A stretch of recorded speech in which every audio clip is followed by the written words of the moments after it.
안녕하세요. 저는 나이 40대 초반에 애 하나 키우고 있는 주부입니다. 저도 엄연히 직장이 있으니 주부는 아니고요. 저는 요즘 사람들이 즐겨하는 네일아트 샵을 운영하고 있습니다. 여러분은 직업에 귀천이 있다고 생각하세요? 혹시 네일아트에 대해서는 어떻게 생각을 하시는지 궁금합니다. 저는 단지 손톱에 그림을 그리고 예쁘게 꾸밀 수 있다는 것이 신기하고 재미있어서 이 직업을 공부하고 배우고 샵까지 차리게 되었는데요. 이 일을 무시하는 사람들도 꽤 많더라고요. 왜 그런 편협한 시선을 가지는지 모르겠지만 제 옆에 정말 가까운 사람이 그런 생각을 하고 있어서 답답할 지경입니다. 귀천 따지는 우리 시어머니의 이야기, 지금부터 한번 시작해 보도록 하겠습니다. 저는 늘 예쁘고 반짝거리는 것을 좋아했습니다. 정말 아기자기한 것들을 열심히 모았었어요. 요즘도 그런 게 유행이라고 하더라고요. 키링이니 뭐니 해서 가방에 주렁주렁 달고 다니잖아요. 젊은 애들이 그런 거 달고 다니는 거 보면 그렇게 귀엽더라고요. 저도 어릴 때부터 그런 소품들을 모았어요. 아주 작은 귀걸이부터 시작해서 소위 말하는 펜시 용품들을 모으고 다녔었죠. 그래서 애들은 저한테 그 일본 고양이 캐릭터 있잖아요. 헬로키티요. 헬로키티 수집가라고 부르기도 했어요. 그 당시엔 그런 게 정말 귀엽고 비쌌거든요.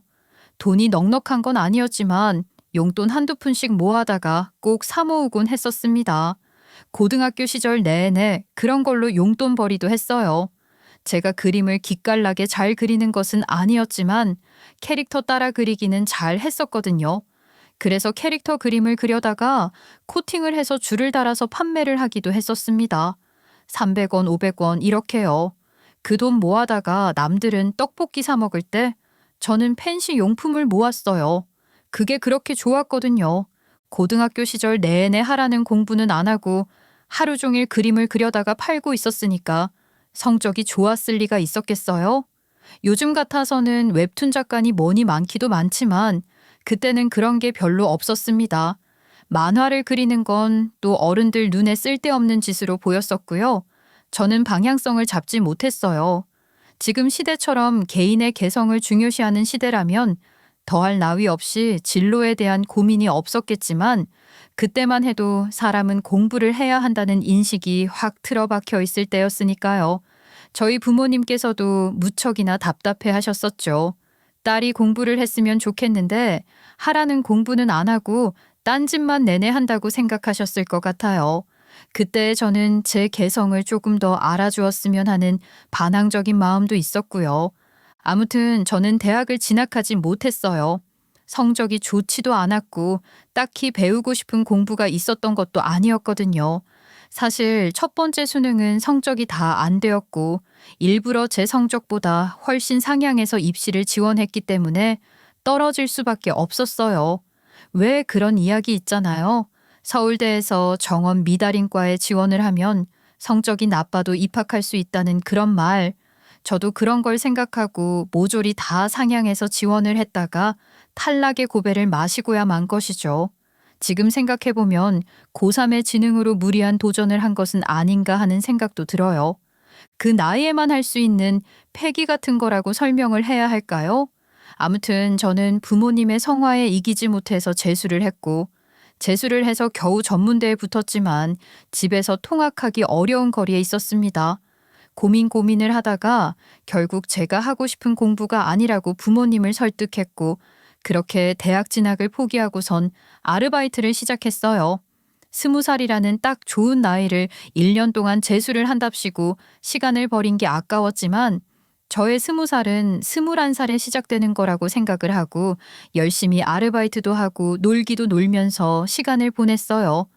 음식점에서 서빙 아르바이트도 해보고 제가 좋아하는 소품들이 가득한 소품샵에서 아르바이트도 해보고 화장품도 팔아보고 한 3년 동안 열심히 아르바이트를 하면서 돈을 야금야금 모았어요. 제가 스스로 돈을 벌기 시작하니까 사고 싶은 걸 마음껏 살 수 있다는 게 좋더라고요. 부모님은 걱정이 많으셨죠. 제가 허송세월을 보내고 있다고 생각을 하셨거든요. 저는 부모님의 그런 걱정 때문에 오히려 마음이 조급해짐을 느끼게 되었어요. 저는 저 나름대로 행복한 삶을 살고 있다고 생각했는데 제 옆에 가까운 사람이 자꾸 걱정스러운 시선을 보내니까 제가 정말 미래가 캄캄한 사람이 된 것 같은 기분이 들었거든요.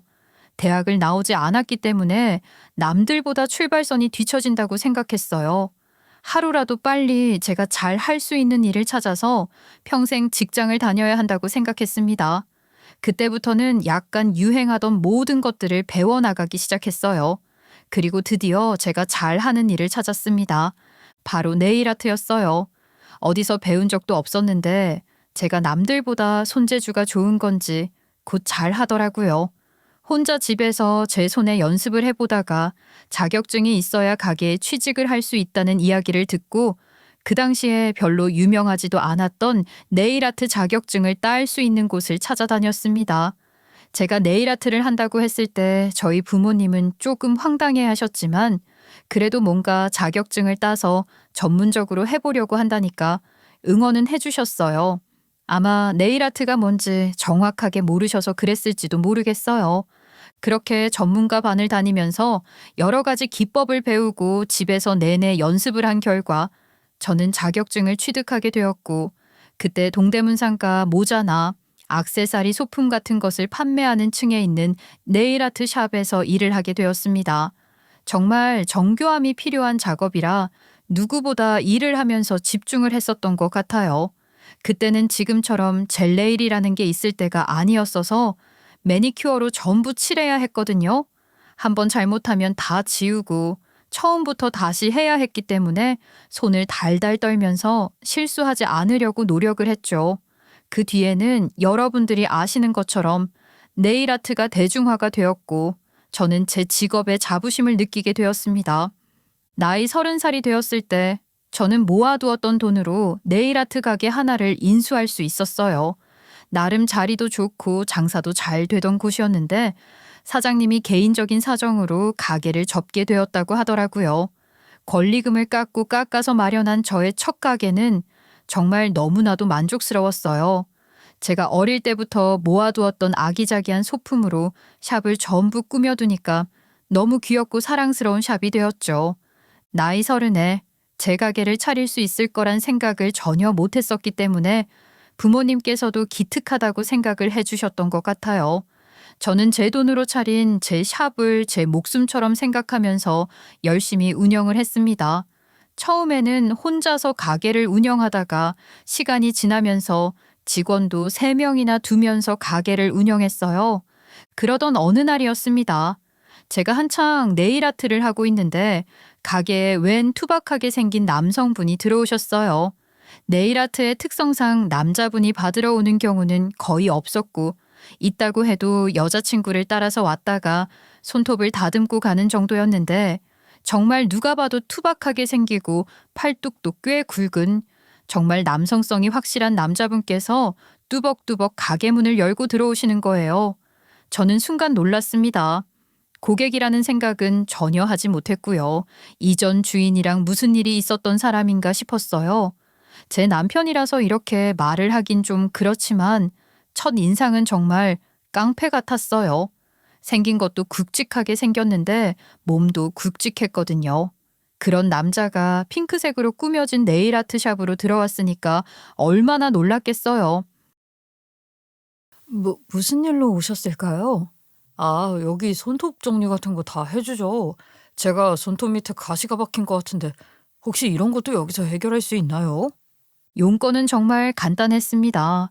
일을 하다가 손톱 밑에 가시가 박혔는데 아무리 뽑아내려고 해도 잘 안 뽑힌다고 정리를 해줄 수 있냐고 물어보더라고요. 다행히 핀셋부터 시작해서 별의별 기구는 다 있었으니까 가시를 뽑아내는 건 문제가 아니었습니다. 그래서 손님께 양해를 구하고 손톱 밑에 가시를 뽑아드렸죠. 그랬더니 너무 감사하다면서 얼마를 주면 되냐고 물어보는데 저도 난감하더라고요. 이런 걸로 돈을 받아본 적이 없었으니까요. 그래서 그냥 가시라고 했습니다.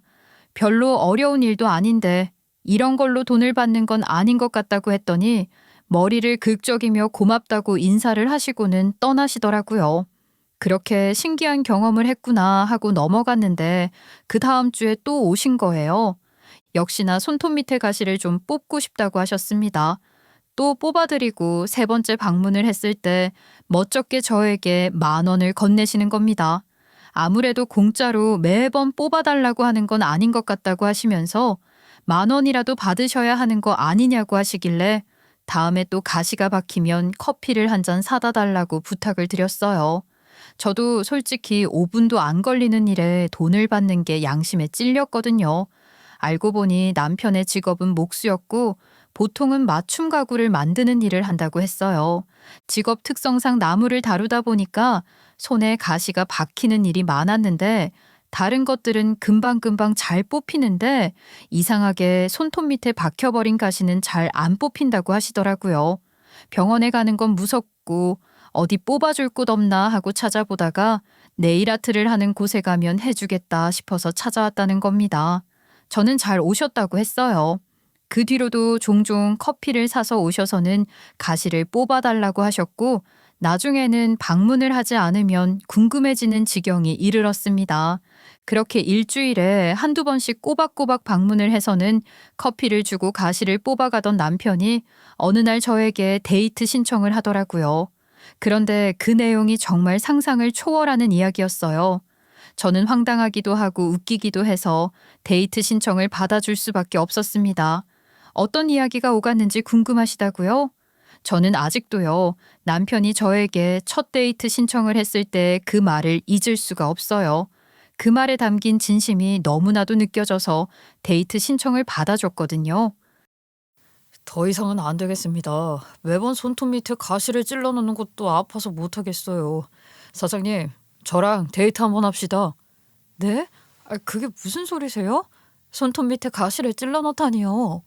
얼굴 한번 보려면 별 수 있겠습니까? 일도 없는데 그냥 올 수도 없고 매번 손톱 밑에 가시를 찔러 넣으면서 보러 왔었는데 이제는 더 이상 그런 줄 못하겠습니다. 데이트 한번 하시죠. 그 말에 저희 가게에 있던 손님들, 직원들 전부 박수를 쳤다니까요. 저는 얼굴이 벌겋게 달아오르는 것 같았습니다. 남자답게 이야기를 딱 하는데 그 투박함 속에서 느껴지는 진심이 절절해서 고개를 끄덕였죠. 그때 저희 가게는 완전히 뒤집어졌습니다. 마치 남의 연애 드라마를 보는 것처럼 다들 흥미진진해 하는데 이런 관심이 또 싫지는 않더라고요. 그렇게 남편과 저는 연애를 시작하게 되었습니다. 30이 넘도록 남자친구를 안 사귀어 본 것은 아니었지만 이런 남자는 정말 처음이었어요. 데이트를 처음 해보는 것처럼 뚝딱거리는데 여태까지 여자들이 고백을 해올 때만 사귀어 봤지 자기가 먼저 고백을 해본 건 처음이라고 하면서 어떻게 데이트를 해야 할지 모르겠다고 말을 하더라고요. 여태까진 여자친구가 하자는 대로 따라가기만 하면 됐었는데 저랑 연애를 하면서부터 저에게 뭔가 새로운 데이트를 시켜주고 싶고 제가 좋아하는 음식을 먹이고 싶다면서 이런 감정이 드는 게 처음이라고 했어요. 남편이 귀까지 벌겋게 달아올라서 이야기를 하는데 뭐랄까 그 커다란 등치를 하고 매일같이 가구를 만드는 사람이라 팔뚝이 제 다리같이 두꺼웠지만 귀여워 보이더라고요. 이 사람 평생 함께 살아도 재미있겠다 싶은 생각이 들었어요. 사람이 무뚝뚝하고 어떻게 보면 말하는 게 너무 직설적이라서 상처를 받을 때도 있었지만 그 안에 숨겨진 진심이 누구보다 둥근 사람이라는 것을 알고 있었어요. 그래서 저는 이 사람과 먼 미래를 함께 하고 싶다는 생각을 하게 되었습니다. 저에게 프로포즈를 할 때도 어디서 본 건 있어서 호텔방에 저를 초대해 예쁘게 꾸며놓고 반지를 주는데 정말 너무너무 행복했어요. 그렇게 저는 시댁에 인사를 드리러 가게 되었습니다. 남편은 시어머니와 단둘이 산다고 했습니다. 시어머니는 몇 해 전 이혼을 하셨대요. 다 늙어서 자식 다 키우고 웬 이혼인가 싶었지만 시아버지께서 그 연세에 바람을 피워서 이혼을 했다고 하시더라고요. 남편에게 들은 이야기지만 굳이 입 밖으로 꺼낼 필요는 없으니까 그냥 시아버지에 대한 이야기 자체를 꺼내지 말아야겠다 싶었습니다. 남편에게는 남동생이 하나 있었는데 남편과 다르게 상당히 곱상하게 생긴 도련님이었어요. 그리고 그림을 그리는 사람이라고 했습니다. 투박한 남편과는 다르게 몸집도 여리여리하고 피부도 하얀 편이었어요. 아마 집에서 그림만 그려서 그런 건가 싶었습니다. 도련님은 동화에 삽입되는 그림을 그린다고 하시더라고요. 그래서 그런지 조용조용하고 말수가 없는 사람이었어요. 하지만 시어머니는 달랐습니다. 고집이 상당하시고 본인 직업에 자존감이 대단하신 분이셨어요. 대학 교수셨거든요. 그 네일 아트인지 뭔지를 한다고? 내가 정말 내 자식 농사도 제대로 짓지 못했는데 며느리까지 내 성에 안 차는 며느리가 들어오네. 어머니, 무슨 말씀을 그렇게 하세요? 그것도 이 사람 앉혀놓고 면전에다가 저에게는 과분한 사람입니다. 얼마나 착하고 친절하고 장사도 잘하는데요. 네일 아트인지 뭔지.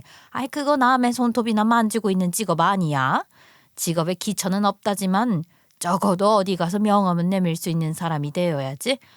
우리 둘째처럼 큰 그림을 그리는 사람도 아니고 고작 손톱에 그림을 그리는 애가 뭐가 그렇게 대단하다고. 그렇게 따지면 어머니 아들도 별로 대단한 사람이 아니라는 거 잘 알고 계시잖아요. 제가 선택한 사람이고 제가 사랑하는 사람입니다. 그렇게 폄하하지 마세요. 너는 말이다. 어쩜 이렇게 엄마 마음에 드는 짓을 단 한 번도 안 할 수가 있니? 내가 어디서 뭐 대단한 검사, 변호사, 의사 데리고 오라고 했어? 적어도 정규직을 가지고 있는 사람이어야 할 거 아니야. 너처럼 일 있을 때만 일을 하는 사람이면 고정 수입이 없잖니. 어머님, 저 가게 운영하면서 여태까지 단 하루도 쉬어본 적이 없어요. 손님도 많고 대부분 다 단골 손님이세요. 제가 가게를 접지 않은 이상 수입이 없을 일도 없고요. 걱정하시는 마음 잘 알겠습니다만 저희 두 사람 사랑으로 만난 만큼 잘 살아볼게요. 나는 그래요. 전문직이라는 게 급이 있는 법이잖아. 네일아트? 그건 그냥 학창시절에 공부 안 하고 손톱이나 매 만지면서 시간 보내다가 갖는 직업이라고 생각하거든. 기술이라도 가지고 있는 게 다행이라면 다행이지만 그것도 한때 유행 아닌가? 얼마나 갈지 모르는 거고. 참 그러네. 내 아들이 잘난 여자 만났으면 하는 건 누구나 다 똑같은 마음이니까. 시어머니께서는 딱 봐도 제가 탐탁치 않다는 얼굴을 하셨어요. 저도 그 마음을 어떻게 돌려야 하는지 고민이 많았는데 생각보다 일은 쉽게 해결되었습니다. 제 남편이 투쟁을 했거든요. 결혼을 허락하지 않으면 집과 인연을 끊고 살겠다는 배짱을 부렸고 아들이 누구보다 소중했던 시어머니께서는 울며 겨자 먹기로 결혼을 허락해 주셨죠. 남편은 거기에 조건도 붙였습니다. 저에게 시집살이를 시키지 않겠다고요. 저를 괴롭힌다던가 제 눈에서 눈물이 나는 일이 생기게 되면 집에 절대로 오지 않겠다는 말을 했습니다. 시어머니께서는 저에게 각서까지 써가면서 그 약속 꼭 지킬 테니 본인 아들과 결혼을 해달라고 하셨죠. 그런데 막상 결혼을 하고 혼인신고를 하고 나니까 그런 약속이 무색하더라고요. 각서라는 게 법적인 효력이 있는 것도 아니고 시어머니께서는 내가 시집살이를 시키면 어쩔 건데? 하는 모습으로 당당하게 저에게 일을 시키셨습니다. 오전에 10시에 오픈을 해서 8시까지 쉬지 않고 예약 손님을 받아 가게를 운영하고 있었는데 원래는 쉬는 날 없이 일주일 내내 가게 운영을 하다가 하도 시어머니께서 시키는 일이 많아서 저는 매주 월요일마다 휴무를 하기에 이르렀습니다. 직원 월급은 그대로 줘야 하는데 휴무날이 생겼으니까 운영자금에 구멍이 생기는 건 어쩔 수 없었죠. 그래도 시어머니께서 워낙 예상치도 못한 일을 시키시니까 어쩔 수 없이 휴무를 정하게 되었습니다. 저한테 어떤 일까지 시키는 줄 아세요? 시어머니께서 대학 교수시니까 강의를 하실 거 아닙니까? 요즘은 강의를 할 때 전부 화면을 띄워놓고 PPT를 써서 강의를 한다고 하시더라고요. 저는요, 결혼한 지 3개월이 지나자마자 바로 시어머니 강의에 필요한 PPT를 만들어야 했습니다. 저도 대학을 다니지 않았으니까 그런 자료를 만들어 본 적이 없었고 사실 구경도 제대로 해본 적이 없었는데 다짜고짜 PPT를 만들어 오라고 시키시니 당황스러웠죠. 어머님, 혹시 어떤 자료를 가지고 어떻게 만들어야 하는지 알려주시면 안 될까요? 아니면 이전에 쓰시던 자료 같은 거 보여주시면 제가 참고해서 만들어 볼게요. 이전 자료를 싹 다 바꾸려고 너한테 새로 만들어 오라고 하는 거 아니겠니? 아니, 너는 PPT 하나 만들 줄 몰라? 대학도 안 다녔어? 아, 맞다. 너 대학 안 나왔다고 했지? 고졸이라 그런가? 어쩜 이런 거 하나하나 알려줘야지만 하는 건지? 아휴, 내가 답답해서 살 수가 없다. 저도 할 줄 모르는 거 도와드리겠다고 열심히 하는 건데 뭐만 하면 저한테 고등학교까지만 나오내라 무식하다고 말을 하시는 거예요. 처음에는 그 말에 상처를 받았지만 시간이 지나면서 점점 오기가 생기더라고요. 남편은 맞춤 가구 일이 있으면 지방 출장도 가야 했기 때문에 집을 비울 때가 가끔 있었는데 그럴 때가 되면 시어머니께서 칼같이 저를 불러다가 귀찮은 일들을 시키셨어요. 본인 대학 강의 자료를 집에 두고 왔으니 당장 가지고 와라. 다이어트를 하고 싶으니 닭가슴살을 이용해서 만든 도시락을 가지고 와라. 정말 이런 시집살이는 신박하다 싶은 것들이 많았습니다. 오죽하면 도련님이 그림만 그리느라 기력이 쇠했으니 한약을 지어오라는 심부름까지 시키셨어요. 저야말로 기력이 쇠하는 것 같았습니다. 남편에게는 일일이 이르지 않았어요. 남편이 제 편을 들어줄 거라는 것에는 의심을 한 번도 하지 않았지만 남편이 신경 쓰게 만들고 싶지 않았어요. 저 혼자서도 충분히 해결할 수 있는 일이라고 생각했고 만약에 제 손으로 더 이상 안 될 것 같으면 그때 남편에게 일러도 된다고 생각을 했습니다. 굳이 제가 나서서 남편과 시어머니의 사이를 흔들어 놓고 시어머니께 더 큰 미움을 받고 싶지 않다는 마음도 있었어요. PPT는 날이 가면 갈수록 더 정교하게 만들게 되었고 이제는 시어머니께서 잔소리하기 전에 필요한 일들을 척척 해놓는 지경에 이르렀습니다. 그렇게 결혼 2년 차에 남편의 일이 조금 여유로워지기 시작했어요. 남편 밑에서 일을 배우던 목수가 곧 잘하게 되면서 지방 출장 일은 전부 그 사람이 나가서 하게 되었거든요. 그래서 저희는 임신 계획을 세웠고 아이를 출산하게 되었습니다. 그게 36의 일이었습니다. 한 아이의 엄마가 되니까 정말 감회사 새롭더라고요. 제가 우렁찬 울음소리를 뽐내는 아들을 낳으면서 시어머니의 간섭과 잔소리도 줄어들게 되었습니다. 그리고 아이가 돌이 지났을 무렵 도련님에게도 좋은 소식이 들려오게 되었습니다. 바로 도련님이 결혼을 한다는 소식을 전한 겁니다. 도련님이 동화에 들어가는 그림을 그리고 있었잖아요. 출판사에서 일을 하는 사람과 눈이 맞아서 결혼을 한다고 하는데 꽤 대단한 사람이라고 하더라고요. 시어머니께서 저에게 자랑자랑을 하시는데 괜히 제가 다 주눅이 드는 기분이었습니다. 원래 잘난 사람 옆에 있으면 수그러들기 마련이잖아요. 글쎄, 우리 예비 며느리가 말이다. 출판사에 다니는데 엄청나게 똑똑하다고 하더라. 대학도 프랑스에 있는 무슨 대학을 나왔다고 하던데. 아무튼 어릴 때부터 책을 그렇게 좋아했대. 그래서 한국에 들어오자마자 출판사에서 번역일도 보고 뭐 책을 엮기도 하고 그런 거 같더라. 너 그게 얼마나 어렵고 대단한 일인지 모르지? 나도 이번에서야 제대로 알았지 뭐냐. 어머님이 그렇게 바라시던 똑똑한 며느리가 들어오게 되어서 참 기쁘시겠네요. 저도 동서가 들어오면 너무 즐거울 것 같아요. 저도 책 읽는 거 좋아해서. 네가 책을 읽는 걸 좋아한다고? 예, 어디 말도 안 되는 로맨스 소설이나 만화책 같은 거 이야기할 것 같으면 거 창피하게 책 본다고 말도 하지 마라. 시어머니께서는 제가 무슨 말만 해도 비웃으시면서 이야기를 하셨죠. 우리 남편이 한마디 하려고 하면 옆에서 제가 말리기 바빴습니다. 그렇게 도련님은 번갯불에 콩 구워 먹듯이 결혼식을 올리게 되었고 그때부터 저는 동서와 잘 지내봐야겠다는 꿈에 부풀어 있었지만 제 예상은 완전히 빗나갔어요. 동서를 편애하는 시어머니 때문에 동서가 이 집안의 질서를 알아차리고 만 것입니다. 시어머니께서 저를 직업적으로 엄청 무시하고 있다는 것, 제가 고등학교만 졸업했다는 것을 가지고 시시콜콜 무식해서 그런다, 못 배워서 그런다 하면서 무시를 하고 있다는 것을 동서가 모를 수가 없었던 거죠. 시어머니 옆에 찰싹 달라붙어서 똑같이 저를 무시하기 시작한 겁니다. 형님은 그러면 고등학교 졸업하자마자 대학 진학은 따로 안 하시고 계속 네일아트 일을 하신 거예요? 응? 아니야. 나도 이것저것 아르바이트 하다가 이 길을 오게 된 거지. 내가 원래 소품 같은 거 모으고 하는 걸 좋아했었거든. 귀여운 걸 보면 사족을 못 써서. 아, 그냥 이거저거 하다가 얻어 걸리신 거구나. 저는 대학을 외국에서 나왔는데 외국 사람들은 은근히 네일 아트 이런 거 안 하거든요. 뭐 음지에서 일하는 사람이거나 연예인들만 하는 그런 느낌이랄까요? 그래서 형님이 네일 아트 하신다고 했을 때 좀 놀랐죠. 어머, 외국에서는 음지에서 일하는 사람들이나 하는 거라고? 아유, 정말 나무새스러워서야 원. 나는 말이다. 적어도 사람이 공부는 제대로 맞춰야 한다고 생각하는 사람이거든. 죽이 되든 밥이 되든 말이야. 사람이 똑똑하고 지식이 있으면 다른 법이야. 안 그러니? 왜 옛날 사람들이 공부했는지 그 이유를 아직도 모르는 사람이 있다니? 저도 그렇게 생각해요, 어머님.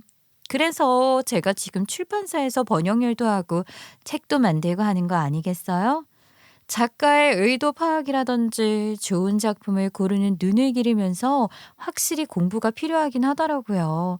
요즘 똑똑한 작가들이 너무 많아서 공부 게을리하면 안 된다니까요. 출판사에서 일을 하는 우리 둘째 며느리도 이렇게 매일같이 공부하고 노력을 하는데 큰애는 정말 할 말이 없다. 내가 대학 교수라서 말이야. 어디 가서 멀쩡한 며느리를 봐야 면이 서는 법인데 이거는 뭐 네일아트 사장이 내 며느리요 하면서 명함을 내밀 수도 없으니 난감해. 둘이 얼마나 짝짝꿍이 잘 맞던지 마치 저의 근황을 물어보는 이야기를 하는 척하면서 돌려가기를 시전하고 있었던 겁니다. 정말 동서가 들어온 뒤로 5년이라는 시간이 지나는 동안에 별의 별일이 다 있었습니다. 동서가 번역 일을 하고 있다고 그렇게 자랑스럽게 이야기를 하는데도 동서는 바쁠 게 뻔하니까 저한테 일을 시킨다면서 영어로 된 시어머니의 강의 자료를 번역해오라고 시키질 않나. 제가 번역을 해서 가져가면 동서랑 같이 깔깔거리면서 이거 틀렸다 저거 틀렸다 하면서 비웃는데 정말 기분이 나쁘더라고요. 이건 속이 상하는 일과는 거리가 좀 있었어요. 그냥 사람 면전에 대놓고 넌 무식해서 이것도 모르니 하는 식으로 말을 하는데 기분이 나쁘더라고요. 어머님, 제가 힘들게 번역기 프로그램 써가면서 번역을 해온 건데 그렇게 웃으시면 기분 나쁘죠. 그리고 어머님이나 동서나 보고 어떤 뜻인지 바로 아실 정도의 번역이라면 직접 하시는 게 좋지 않으셨을까요? 저도 일을 하느라 바쁜데 신경 써서 준비한 건데 너무 하신 것 같아요. 나도 네가 이 정도 수준일 줄 모르고 일을 맡긴 거 아니겠니? 아이고 그래. 앞으로는 안 맡기마. 이 정도 수준이라는 걸 전혀 몰랐네. 수준이 낮아도 너무 낮아. 형님, 자꾸만 웃어서 죄송해요. 아무리 그래도 그렇지 번역기를 그대로 가지고 오시니까 이 문법이라는 게 안 맞을 수밖에 없죠. 이런 건 약간 조크. 조크도 모르시려나?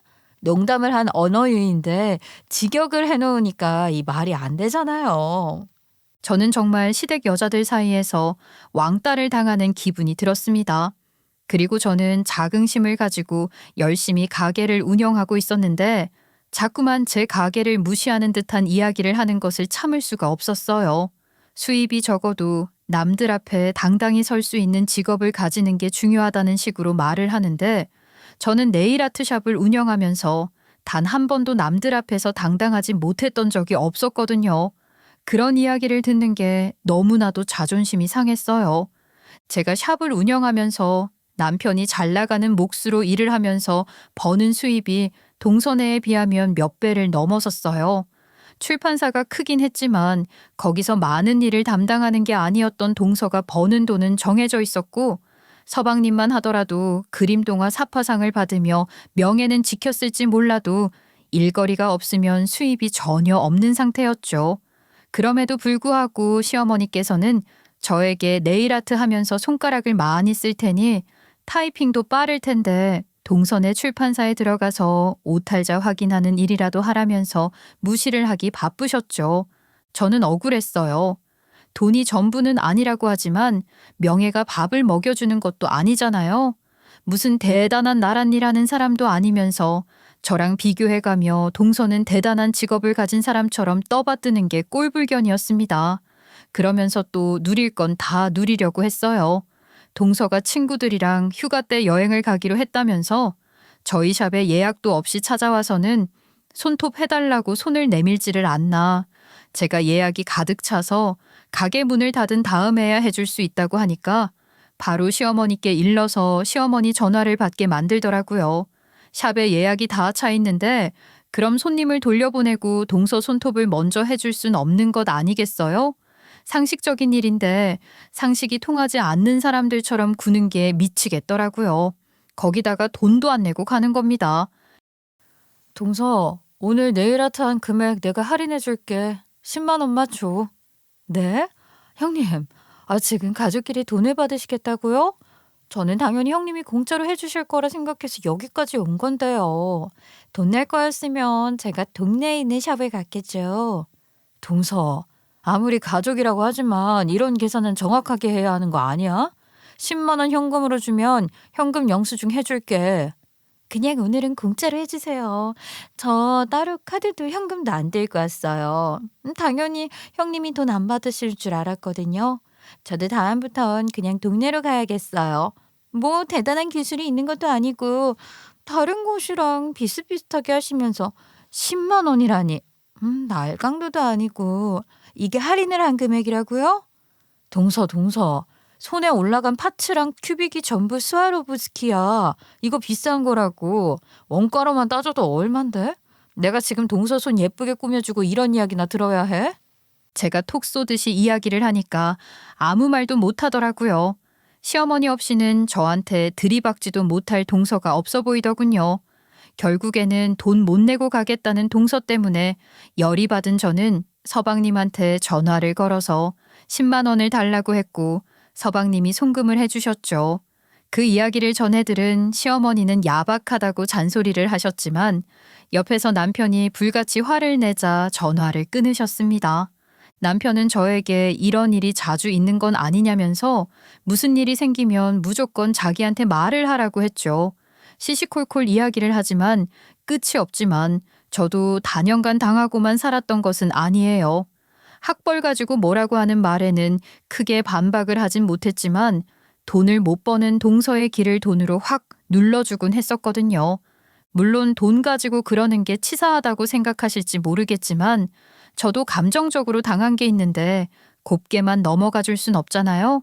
지렁이도 밟으면 꿈틀거리는 법이고 사람이 착하게 살기만 하면 손해를 보는 세상이니까요. 가족들끼리도 돈 거래하지 말라는 세상인데 그 정도는 저도 생색을 내도 되잖아요. 제가 동선에 이사를 갈 때 전세금 부족한 부분을 조금 도와주었거든요. 시어머니가 친구들 모임 하실 때도 일부러 나가서 계산을 해드리기도 하고요. 그렇게 무시하던 첫째 며느리지만 그럴 때만큼은 제 눈치를 보면서 살살 비위를 맞추는 꼴을 보면 웃겼어요. 그래도 그렇게 한번 하고 나면 그 다음에는 한동안 조용했거든요. 그렇게 5년이라는 세월을 버텨낸 저도 대단하죠. 근데 매번 당하기만 한 것은 아니었으니까 저도 나름 복수 아닌 복수는 했다고 생각해요. 아슬아슬한 관계를 이어가던 어느 날 시어머니의 칠순이 다가오게 되었습니다. 사실 시어머니께서는 이미 몇 년 전 정년 퇴직을 하시고 교단에서 내려가신 뒤였지만 매년 시어머니의 제자들이 생신 때마다 선물을 보내오기도 하고 그랬었어요. 그래서인지 칠순잔치를 크게 하고 싶다고 말씀을 하시더라고요. 하지만 주머니 사정이 뻔한 동선에는 제 눈치를 볼 뿐이었죠. 시어머니께서는 동서 입에서가 아니고 쓸개고 다 꺼내서 어머님 생신을 크게 차리겠다고 이야기를 해주길 바라신 것 같았지만 동서의 입에서는 그런 말이 한마디도 나오지 않았어요. 아무래도 칠순이다 보니까 내 주변 지인들도 그렇고 내 제자들도 그렇고 하나같이 성대한 칠순잔치를 기대하는 것 같던데. 얼마 전에 나랑 같이 대학 교수하던 미정이 있지. 걔가 칠순을 했는데 호텔에서 아주 삐까번쩍하게 하더라. 꽃장식도 얼마나 화려하던지. 아유, 어머님, 호텔에서 칠순잔치 하려면 몇 천만 원은 들걸요? 식대만 생각해도 얼마야? 그렇게까지 하실 필요 없지 않아요? 아이고, 뭐라고? 예, 내가 무슨 천년만년 살 것도 아니고 요즘은 한 번뿐인 칠순이라고 그렇게들 많이 해준다고 하던데, 그것도 지금 못 해주겠다는 얘기니 너? 못 해드리죠. 저희도 주머니 사정이 빤한데. 시어머니께서는 저에게 대놓고 해달라고 말도 못하고 끙끙 앓는 소리만 내셨어요. 아무래도 그렇게 무시를 하는 첫째 며느리에게 사정사정해서 남들 보기에 멋있어 보이는 잔치를 열어달라고 하지 못하는 거겠죠. 남편도 이때다 싶었는지 입 꾹 다물고 모르는 척 하더라고요. 결국 시어머니께서 저에게 계속해서 눈치를 주셨고 저는 칠순잔치를 준비해 보겠다고 말씀을 드렸죠. 하지만 호텔에서 허세만 가득하게 포장해서는 못 해드린다고 했어요. 불만이 조금 있으신 눈치였지만 저 아니면 해줄 사람이 없다고 느낀 건지 가만히 계시더라고요. 그래서 저는 꽤 큰 전문홀을 빌려서 칠순잔치를 예약했습니다. 이미 선결제를 해야 하는 부분은 다 처리를 했고 파티를 전문적으로 하는 업체에 연락을 해서 내부를 화려하게 꾸며달라고 부탁을 드렸어요.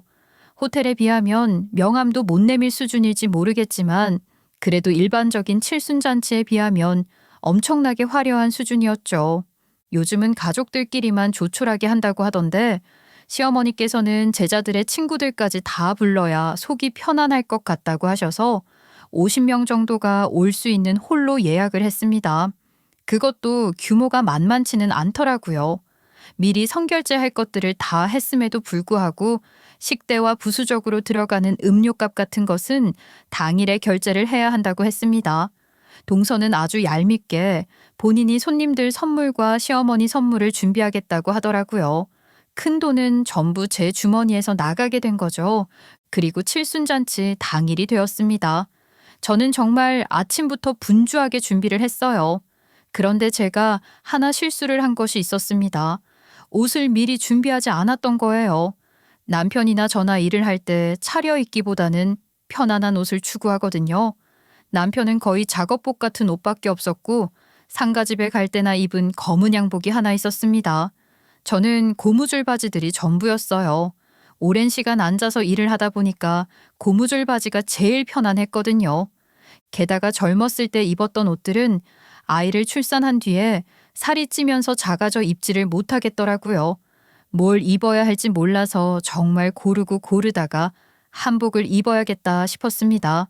칠순잔치이기도 하고 또 한복은 품이 크니까 제가 살찐 것을 감추기도 좋다고 생각했어요. 그렇게 장소에 도착을 해서 이것저것 마지막 점검을 하고 머리까지 곱게 틀어 올리신 시어머니를 딱 마주했는데 저를 보고 기겁을 하시더라고요. 너 꼴이 이게 뭐니?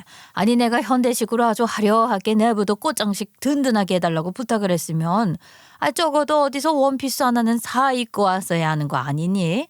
혼자 한복 입고 아우 이게 뭐야 정말 쪽팔리게.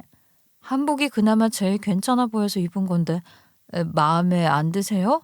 어떡하죠? 한복 말고는 청바지밖에 없는데. 아이고 두야 칠순이 나도 이렇게 원피스 차려입고 왔는데 며느리가 한복을 입고 오면 어쩌자는 거야.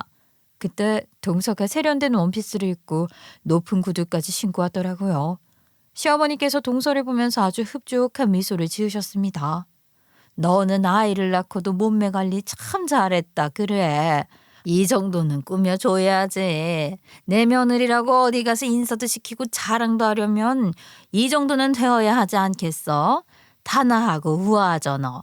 너는 한복 입고 고루한 티를 내는 것도 아니고 아유야 너만 보니까 머리가 아파 죽겠다. 저는 처음으로 부끄러워서 숨고 싶었어요. 오신 손님 중에 정말 단 한 명도 한복을 입은 사람이 없었거든요. 사실 그게 맞죠. 가족들이나 주인공이나 한복을 입으면 몰라도 그런데 가족들 중에서도 한복을 입은 게 저 하나뿐이라서 좀 부끄러웠어요. 게다가 시어머니께서 대놓고 지적까지 하셨으니까요.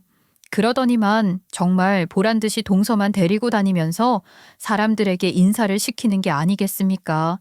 저는 칠순잔치 준비하랴, 손님들 자리 배치하랴 정신이 없는데 시어머니께서는 예쁜 동서만 옆에 끼고 다니면서 얘가 우리 둘째야 출판사에서 번역일 하고 있어 하면서 소개를 시키는 겁니다. 프랑스에서 유학을 했네.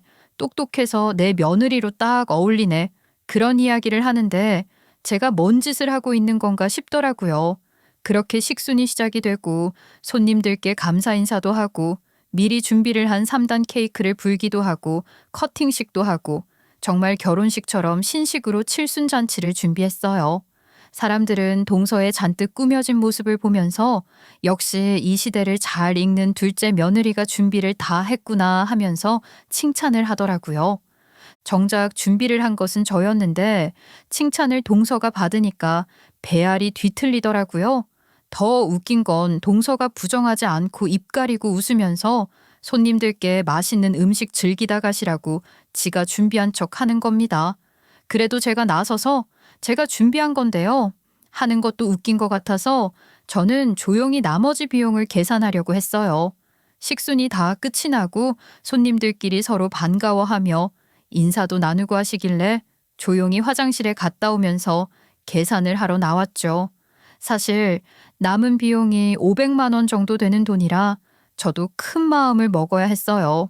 준비하면서 들어간 돈도 있는데 남은 비용까지 전부 계산을 해야 한다는 게 부담스럽긴 했죠.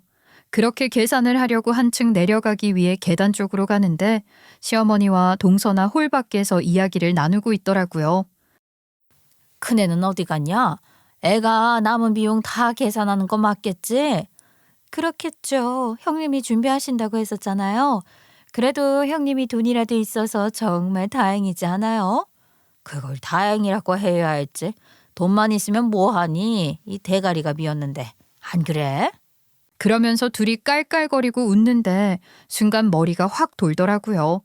며칠 동안 혼자 이리 뛰어다니고 저리 뛰어다니면서 잔치를 준비했는데 그 공을 동서가 사람들 앞에서 쏙 가로챈 것도 화가 났는데 그래도 좋은 날이니까 참고 넘어가자 싶었는데 기껏 잘 준비해놨더니만 돈만 있으면 뭐 하냐고 대가리가 비었다고 말을 하는 게 열이 받더라고요. 이건 못 넘어가겠다는 생각이 들었습니다. 어머님, 지금 뭐라고 하셨어요? 돈만 있으면 뭐 하냐고요? 대가리가 비었다고요? 아이고 깜짝이야. 얘 너 거기서 뭐 하니? 계산하러 간 거 아니었어? 지금 막 하러 가려고 했는데요.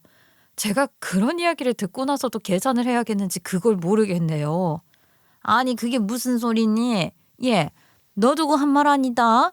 괜한 오해하지 말고 얼른 계산하고 와라. 싫은데요? 어머님, 그거 저한테 하신 말 맞잖아요. 동서가 먼저 형님이 돈이라도 있어서 다행이다 하니까 어머님이 돈만 있으면 뭐 하냐고 대가리가 비었다고 하셨잖아요. 어머님, 어떻게 사람한테 대가리라는 말을 쓰세요? 예? 대가리는 생선한테나 쓰는 말이지 사람한테 쓰는 말이 아니거든요. 예. 남들이 듣겠다. 아, 좀 조용히 말을 하고 그래 무식하게. 아유 얼른 들어가자. 손님들이 우리 다 나와 있으면 무슨 일 생긴 줄 알겠다. 아 들어가 다 끝나고 얘기해. 그러면서 헐레벌떡 홀로 들어가는데 이거 더 이상은 못 참겠다 싶었습니다. 저는 결국 계산을 하러 가지 않고 홀로 들어갔습니다. 그리고는 덜렁 놓여있는 마이크를 잡았어요. 한복까지 차려입은 첫째 며느리가 마이크를 잡자 사람들의 시선이 집중이 되었습니다. 그 가운데 점점 얼굴이 파리하게 질리는 시어머니도 있었고요. 저희 어머님 잔치에 와주신 손님 여러분께 정말 진심으로 감사 인사 올립니다. 저희 어머님 대학 교수로 제자들을 길러내며 정말 존경받아 마땅하신 분이죠. 그런 어머님을 축하해주러 오신 손님 여러분들께 제가 퀴즈를 하나 내서 선물을 드릴까 합니다. 다들 준비되셨나요? 그 말에 손님들께서 너도 나도 활짝 웃으면서 좋다. 문제 한번 내봐라 하시더라고요.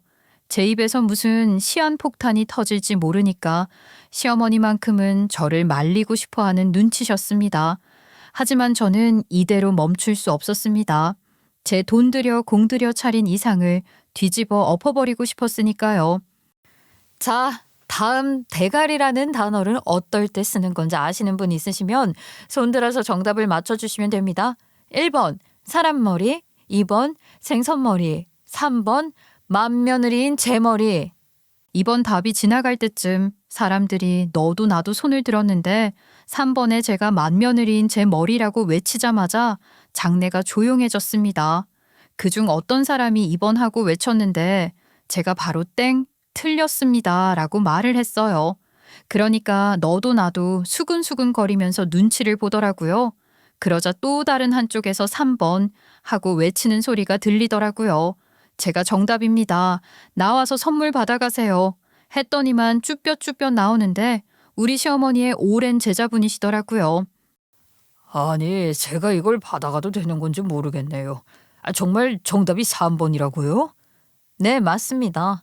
제가 배움이 짧은 편이라서 대가리라는 말을 어디다 쓰는 건지 몰랐었는데 저희 어머님께서 알려주셨어요. 바로 제 머리를 대가리라고 불러야 한다고 하시더라고요. 그 말에 다들 합주기가 된 것처럼 조용해지더니 시어머니의 얼굴을 살펴보더라고요.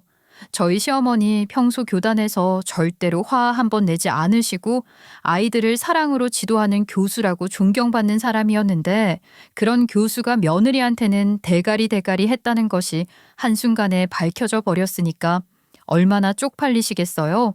하지만 저는 여기서 멈추지 않았습니다. 자, 그럼 다음 문제 나갑니다. 다음 중 저희 시어머니께서 맏며느리인 저에게 시키신 일이 아닌 것을 골라주시면 됩니다. 1번, 본인 대학 강의에 쓸 PPT 자료 만들기. 2번, 본인 대학 강의 자료에 쓸 원서 번역하기. 3번, 건물 사기. 여기서는 다들 하나같이 3번에 손을 들었지만 그렇게 외치고 나서 또 다시 의아한 얼굴을 했죠. 본인 강의에 쓸 자료들을 전부 며느리가 준비를 했다는 것이 믿어지지 않았겠죠. 교수가 강단에 서서 강의를 하는데 그 자료를 손수 준비하지 않았다는 것이 의아하지 않겠습니까? 조교가 준비를 했다고 하면 몰라도 생판 아무것도 모르는 며느리가 그걸 준비했다고 하는데 강의 퀄리티가 당연히 낮아질 수밖에 없지 않겠어요? 이제는 다들 하나같이 시어머니의 얼굴을 보면서 수근거리기 바빴습니다. 저는 계속해서 다음 문제를 출제했어요. 이 잔치를 홀로 기획한 사람이 누군지 맞춰봐라. 이 세상에서 가장 미천한 직업이 무엇이냐? 바로 네일아트샵 사장이다. 여태까지 시어머니께서 저를 두고 했던 그 말들을 직설적으로 문제로 내면서 손님들이 스스로 깨우치게 만들었죠. 시어머니께서 남들 앞에서는 고고한 척 하시면서 누구보다 사람 좋은 척을 했지만 제가 그 실체를 확 깨버리는 말을 퀴즈 형식으로 낸 것이죠. 밖에서는 누구보다 인자했던 시어머니께서 집 안에서는 그렇게 며느리에게 시집살이를 시켰다는 걸 믿지 못하시는 눈치였습니다. 그래서 저는 마지막 히든카드를 꺼냈습니다. 미리 준비가 되어 있는 프롬프터에 사진을 띄웠어요. 너 도대체 뭐 하는 거야? 너 당장 안 치워? 어머, 어머님 이거 기억나세요? 저 시집 올 때 어머님께서 저한테 시집살이 안 시키겠다고 쓴 각서였잖아요. 어머님이 저 고작 네일아트나 하고 있는 대가리 텅텅 빈 년이라고 귀한 우리 아들이랑 결혼시킬 수 없다고 반대를 하도 하셔서 우리 남편이 투쟁해서 얻어낸 허락과 각서요. 내 칠순잔치에서 이게 무슨 짓이야. 네가 왜 이러는지 정말 모르겠다. 나를 얼마나 망신시키고 싶은 거야? 망신이라니요. 저는 그냥 있는 사실 그대로를 가지고 퀴즈를 하고 있을 뿐인걸요. 어머님께서 전부 저에게 하셨던 말들인데 기억이 안 나셔요? 어머, 어떡해. 우리 어머님 치매 오신 거 아니야? 그 말에 시어머니의 얼굴이 벌겋게 물들어 버렸습니다. 시어머니께서는 부들부들 떨기 바쁘셨어요. 결국에는 동서가 나서서 중재를 한답시고 깝치더라고요. 지한테는 무슨 할 말이 없는 줄 알았나 보죠. 저는 저에게 너무하다는 동서를 빤히 쳐다봤어요. 형님, 다른 날도 아니고 어머님 칠순잔치 날 너무 하신 것 같아요. 서운한 게 있으셨으면 집에서 따로 이야기를 했어도 됐을 것 같은데. 형님, 이제 그만하셔요. 동서도 참 말이 길다. 그치? 우리 동서 잔치 준비는커녕 돈 한 푼도 안 보태놓고 여기저기서 자기가 준비한 척하느라 고생했어. 이 정도면 동서는 출판사에서 일을 할 게 아니라 뭔 영화 제작소 같은 데서 일을 해야 하는 건 아닌지 몰라. 아니 뭘 또 그렇게까지 이야기를 하셔요. 맞는 말이잖아 동서. 내 네일샵에 와서 공짜로 몇 번 받아갔던 거 내가 모를 줄 알았지. 나 쉬는 날 찾아와서 나한테 말을 하지 말라고 하면서 2번인가 공짜로 받아갔다며. 아니 내가 알아보니까 번역일 하면 돈 많이 번다고 하던데 동서는 왜 맨날 그렇게 돈이 없어? 그거야 사람마다 다른 거죠. 형님 하고 싶은 말이 정확하게 뭔지 모르겠네요. 동서가 번역일 하고 있다고 출판사에 잘 나간다고 했던 게 전부 거짓말이라는 것을 알게 되었다는 거지. 동서 그냥 출판사에서 오탈자나 확인하는 일 한다며? 그래서 월급도 얼마 못 받는 거라며? 그 말에 갑자기 시어머니의 표정이 싹 굳어지기 시작했어요. 아마도 시어머니께서도 모르셨던 것 같아요. 저도 이 사실을 알게 된 게 아주 우연이었거든요. 얼마 전 출판사에서 저에게 연락이 왔어요. 제가 SNS를 통해서 제 네일 디자인을 공개해오고 있었는데 그게 인기가 꽤 좋았거든요. 그래서 책으로 셀프 디자인하는 법을 엮어보는 게 어떻겠냐는 제안이 왔었어요. 그런데 그 출판사가 어디서 많이 들어본 출판사더라고요. 바로 동서가 일을 하는 곳이었어요. 제 담당자랑 이야기를 하다가 동서 이야기를 슬쩍 꺼냈는데 김 대리님이요 하면서 오탈자 보시느라 정신이 없다고 말을 하는 겁니다. 프랑스 유학까진 진짜 같은데 번역 일을 한다는 건 거짓말이었던 거죠. 아니, 그게 무슨 소리냐? 번역 일을 하는 게 아니라고? 그냥 오탈자나 확인하고 있다고? 아, 어머님, 그게 그게 그러니까요. 형님, 지금 기분 좀 상하셨다고 사람들 다 있는 곳에서 망신주기 있어요? 왜? 나는 대가리니 뭐니 그동안 더 큰 수치를 당했는데 내가 얼마나 속이 상했는지 그 마음 하나 모르면서 나한테 뭐가 어쩌고 어째? 다들 양심 좀 챙기면서 삽시다. 저는 더럽고 치사해서 오늘 남은 비용 계산 못 하겠어요. 남은 500만 원은 이 잘난 동서가 내던지 하세요. 제가 그렇게 말을 하니까 동서가 저를 붙잡더라고요. 형님 아니면 계산할 사람이 누가 있냐면서 난감한 얼굴을 하는데 저는 그냥 싱긋 웃어주고 말았죠. 뒤에서 열심히 듣고 있던 우리 남편 씩씩거리면서 딱 한마디 하더라고요. 우리 마누라가 내가 걱정할까봐 그동안 말을 안 하고 끙끙 앓았나 본데 제가 다 알았으니 이제는 더 이상 못 봐줍니다. 아예 어떻게 저 모르게 뒤에서 이런 치졸한 짓을 하세요. 제가 스스로 반성하게 되네요 정말. 우리 마누라가 괜찮다고 해서 다 괜찮은 줄 알았는데 앞으로는 저희 찾아오지도 마시고 아는 척도 하지 마세요. 아유, 아니, 예, 아들아, 아니 어떻게 그런 말을 할 수가 있니 너? 그러더니 저한테 마치 옛날 드라마의 대사처럼 애기야 가자 하더니 저를 끌고 나가더라고요. 남편이 이만치 든든했던 적도 없었습니다. 그리고 나오자마자 저를 데리고 휴대폰 대리점에 가서 새 휴대폰과 새 전화번호를 선물로 줬죠. 그리고 시어머니의 연락처와 동서의 연락처를 차단해버리더라고요. 앞으로는 이런 일 절대로 없게 할 거라면서요. 저는 고맙다고 했습니다. 그렇게 저희는 시댁과의 인연을 완벽하게 끊어버렸습니다. 칠순잔치에서 남은 500만 원의 잔금은 시어머니께서 결제를 하셨다고 하더라고요. 주변 사람들의 웅성거림에 얼굴까지 벌겋게 달아올라서 계산을 하는데 그 자리에서 동서랑 대판 싸웠다고 하더라고요. 어디서 들었냐고요? 서방님이 남편에게 전화를 걸어서 말을 해주었다고 하더라고요. 너는 왜 괜히 번역도 하지 않은 주제에 번역을 한다고 난리를 쳐서는. 내가 주변 사람들에게 자랑을 그렇게 했는데 너 때문에 쪽팔려 죽겠다. 어머님, 아니 어떻게 그렇게 말씀을 하세요? 어머님이 하도 명예 하시니까 저도 눈치가 보여서 그렇게 얘기를 한 거죠. 뭘 잘했다고 큰 소리를 치고 그래? 예, 됐다. 너 돈 좀 있니? 얼른 계산이나 해. 네? 제가 500만 원이 어딨어요. 그러니까 어머님이 형님께 이쁘다 해주셨으면 이럴 일도 없었잖아요. 저 돈 없어요. 못 내요. 아이고 내 팔자야. 어떻게 하나같이 속을 썩이는 애들만 잔뜩이냐. 시어머니는 제자들의 교수 시절 지인들까지 다 불러다 놓고 집안이 콩가루인 것을 낱낱이 드러내고 마셨던 거죠. 자업자득이 아닐까 싶습니다. 저는 그렇게 시어머니의 칠순잔치를 깽판 아닌 깽판 놓고 난 뒤부터는 연락처도 싹 차단해버려서 딱히 불편한 것 없이 지내고 있습니다. 딱 한 번 저희 샵으로 동서가 찾아온 적이 있었는데 저한테 돈을 빌려달라고 말을 하더라고요. 바로 빌려줄 돈 없다고 딱 잘라서 거절을 한 뒤 한 번만 더 찾아오면 그때는 경찰에 신고를 하겠다고 했습니다. 영업방해로요. 그 뒤로 동서에게서도 아무 연락이 없네요. 어찌 보면 진작에 이렇게 갈라서야 했던 사이였을지도 모르겠지만 저도 저 나름대로의 시원한 복수를 한 뒤 끝맺음을 하게 되어 속은 시원합니다. 남편이 모든 사실을 알고 난 뒤 저에게 미리 말을 하지 않았다고 서운해하긴 했지만 그래도 앞으로는 꼭 옆에 붙어 지켜주겠다고 하니 고마울 뿐입니다.